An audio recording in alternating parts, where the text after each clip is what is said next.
One day world cup 2023 భారత cricket అభిమానుల హృదయాలను గాయపరిచిన టోర్నీ.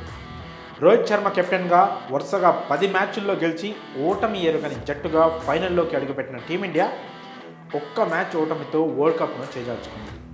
వరల్డ్ కప్ ఎత్తాలని రోహిత్ ఎంతో ఆశపడ్డాడు, అందుకు కావాల్సినంత కష్టపడ్డాడు. రోహిత్ వరల్డ్ కప్ ఎత్తుతుంటే చూడాలని 100 కోట్ల మందికి పైగా భారత క్రికెట్ అభిమానులు ఆశపడ్డారు. వరల్డ్ కప్ గెలవాలనే లక్ష్యంతో రోహిత్, కోహ్లీతో పాటు జట్టులో ఉన్న ఆటగాళ్లంతా అద్భుతంగా ఆడారు. కానీ ఫైనల్లో ఆస్ట్రేలియా చేతిలో టీమిండియా ఓటమి పాలైంది.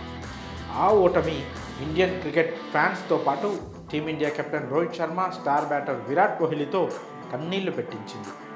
మ్యాచ్ తర్వాత గ్రౌండ్లో కన్నీళ్లు పెట్టుకున్నారు రోహిత్, కోహ్లీ. ఇది చూసి యావత్ దేశం కంటతడి పెట్టింది. వారిద్దరితో పాటు మొహమ్మద్ సిరాజ్ సైతం గ్రౌండ్లోనే చిన్న పిల్లాయిలా ఏడ్ చేశాడు.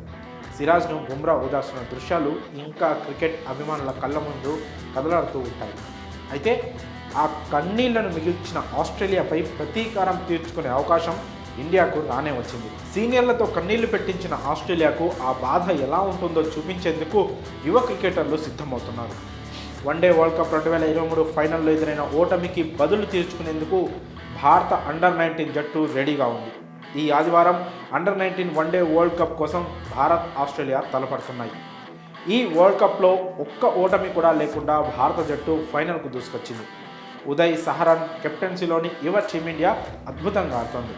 జట్టులోని కులకర్ణి, ముషీర్ ఖాన్, సచిన్ దాస్, రాజ్ లింబానీ, షౌమి పాండే అద్దరుగొడుతున్నారు. ముఖ్యంగా సెమీఫైనల్లో టీమిండియా 32 పరుగులకి 4 వికెట్లు కోల్పోయినా 248 పరుగుల టార్గెట్ను ఛేదించి టీం ఎంత స్ట్రాంగ్గా ఉందో చాటి చెప్పింది. మరోవైపు ఆస్ట్రేలియా సైతం పటిష్టంగానే ఉంది. మరి ఆదివారం జరగబోయే ఫైనల్లో ఈ యంగ్ టీమిండియా ప్రతీకారం తీర్చుకుంటుందా లేదా సీనియర్ల మాదిరే కన్నీళ్లు పెడుతుందా చూడాలి. మరి ఈ విషయంపై మీ అభిప్రాయాన్ని కామెంట్స్ రూపంలో తెలియజేయండి.